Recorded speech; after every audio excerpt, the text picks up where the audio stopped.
So hello everyone, this is my CS50W second project wiki. So right now I am in the home page. If I simply just visit /wiki followed by some unknown keyword, it will show an error because there was no entry named CS50. But if I visit some known entry that are currently registered in my website, it will just simply render its content. So again, this is the home page. These are all the entries that are now currently registered in my website, and by clicking any of this link I can visit its content. And as you can see, the intermediate links are also working properly. Now if I search some keyword that exactly matches to any of my entry, it will just simply render its content.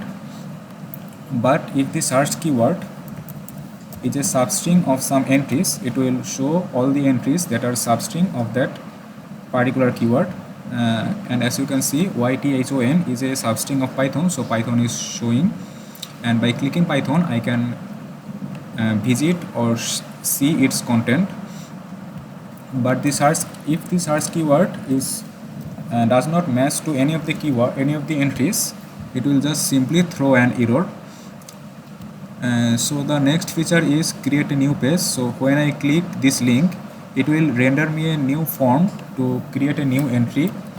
So if I just simply create a new entry for CS50W course and fill its content and click save entry, it will save the entry for CS50W course, and as you can see, the links are also working properly.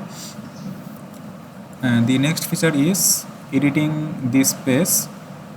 Oh, I forgot to mention another feature, that is, if I try to create a new entry for already existing entry such as CS50W that I have created sometime before, you can see that it will throw me an error telling me that CS50W entry is already exist. Now the next feature is when I visit some entries content, each entry has this link edit this page, and by clicking this I can edit its content. For demonstration, if I now delete this line and save entry, and as you can see, the entry is saved properly by removing the line git.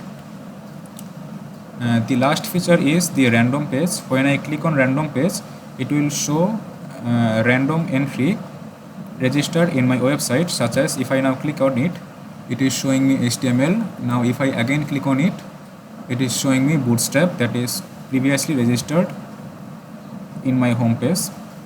So that was all for my project.